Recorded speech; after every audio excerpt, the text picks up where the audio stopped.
The Crittenden Compromise. In December of 1860, before Lincoln becomes president, but also right before South Carolina secedes, Crittenden, a congressman, makes a proposal to reinstate the Missouri Compromise. Okay? The Missouri Compromise had been taken away with two things. First of all, in 1854 by the... That's 1857. So right before that was the Kansas-Nebraska Act, which said that slavery should be decided on the basis of popular sovereignty. Okay? So that does away with Missouri Compromise line. And then to kill it off once and for all, the Dred Scott decision in 1857 says we're going to do away with the Missouri Compromise because it's unconstitutional. Okay? Crittenden says let's reinstate it.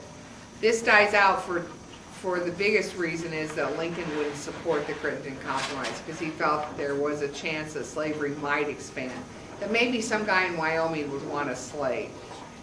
If you've ever been to Wyoming, it's not real conducive to slavery. Okay? Why did the South secede? Was it because of A, the failure of the Missouri Compromise, B, the Dred Scott case, or C, the election of Lincoln? The answer is C, the election of Lincoln. Why did the South attack Fort Sumter? Remember that as the southern states seceded, one of the first things they did was take over all the federal arsenals and forts in their state because they knew that they needed to capture those guns and weapons. And then they allowed the fort occupants to leave. There were two forts they were unable to secure, one near Pensacola, Florida, and Fort Sumter, which is out on an island in the harbor of Charleston. The commander of the base, or the Fort Sumter, had contacted the governor of South Carolina and said, we're going to be reprovisioned, it's just food stuff, by such and such a date. The South decided, the South Carolinians, which were pretty hot-headed anyway, they were the hive of activity for leaving the Union to begin with, decided to attack before they could be reprovisioned. In less than 24 hours, the commander, whose name was Major Anderson, had to give up, and he and his soldiers were allowed to leave, and that was the beginning of the Civil War. Why did the South think it would win? They have better generals. Because they had the better generals. If you looked at the officer corps in 1860 before any secession, the leading generals and colonels in the United States military were almost all Southerners. General Grant, for instance, had quit the military because he wasn't advancing because he had an alcohol problem. And he had gone home and was working in a general store. And his family was starving, so he had just come back into the military. He thought that was better than, at least it was a decent paycheck, than just come back in the military when the war gets ready to break out. He ends up being a brilliant general, but still has some problems. Lucky for him, his wife was willing to spend most of her time near where he was in the battles he was, because he didn't drink when she was around. But he had a real problem other than that. McClellan, who's the first general in charge of the Union troops, only cares about how pretty he looks in his uniform and his future political career. Okay? So the North really doesn't have very many competent generals. Ultimately, they turn out okay, but in the beginning, the South is really the better equipped. Why else? What? Yeah, this average Southern Joe was a better soldier because he knew how to fire a gun, for one. He owned his own gun, for two. He was more likely to have been camping, hunting, fishing, that kind of thing, living off the land, even for a day or two, than the average Joe Northerner. The average Joe Northerner came from a city, had never fired a gun, was an immigrant who had never fired a gun. Okay? Why else did the South think it would win? What was their big hope? They were fighting a defensive war, so they only needed to keep the Union out. Okay, so they realized they were fighting a defensive war, and most of the fighting would be fought on their own soil, which gave them home court advantage. All of you who play sports know the value of playing a game on your own field or your own court. Okay, it may look just like everybody else's court or everybody else's field, but you know exactly where the little quirks are, okay? They thought, another reason that they thought they would win is because they thought Northerners wouldn't support a long war, and if they could only hold out for more than 6 months, this North would let them go. Okay, now that doesn't prove true, obviously, but that was their thought. And the one thing that they really hoped for that didn't happen was help from Britain. They really thought because of cotton that Britain would enter the war on their side, much like France had entered on our side during this Revolutionary War.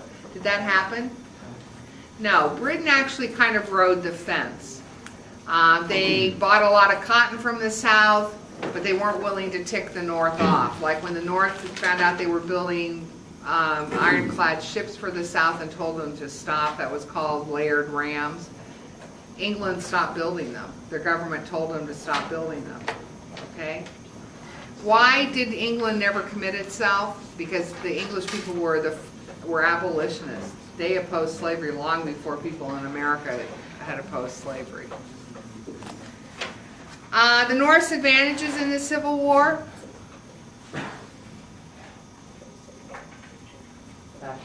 Factories, factories, and factories. The North could make anything it needed to make, from uniforms to guns to cannons to ships, whatever. The South was an agriculturally based economy. They had very few industries. Okay? They had no gun makers, for instance. Why else? Railroads. 2/3 of the railroad was in the North, and it was long distance railroads, so it was good for hauling troops from point A to point B, or battle A to battle B. In the South, railroads were short spurs. They went from an area where there were a bunch of plantations to Savannah, where they sold the cotton. Okay? They weren't good for necessarily going anywhere, any place, or for transporting troops. Who had more people? The North by huge amounts, okay? So the North could afford to lose a lot more men and soldiers, and in actuality, it was almost even, Southern men to Northern men. And it should have been at least 2/3 more, 2/3 of the dead soldiers should have been Northerners to Southerners to keep it equal, okay?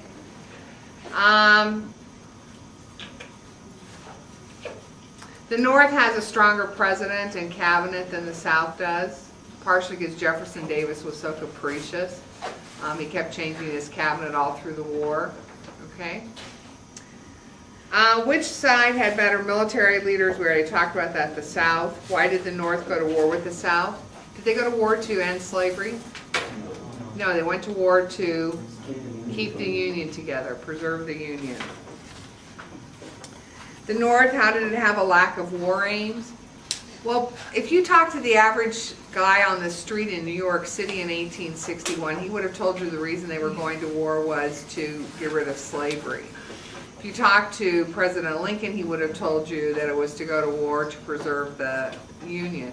If you talk to, a soldier, he might say the point was something else. There were no clear-cut really aims, and militarily there weren't really clear-cut aims until Grant comes along also. Order of political events of the Civil War. Suspension of writs of habeas corpus in Maryland. The issuing of the Emancipation Proclamation.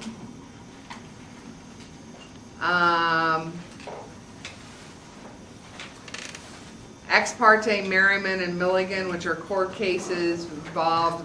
Merriman says you can't suspend writs of habeas corpus. Ex parte Milligan says you can't try civilians in military courts. Those are the kinds of things I can think of off the top of my head.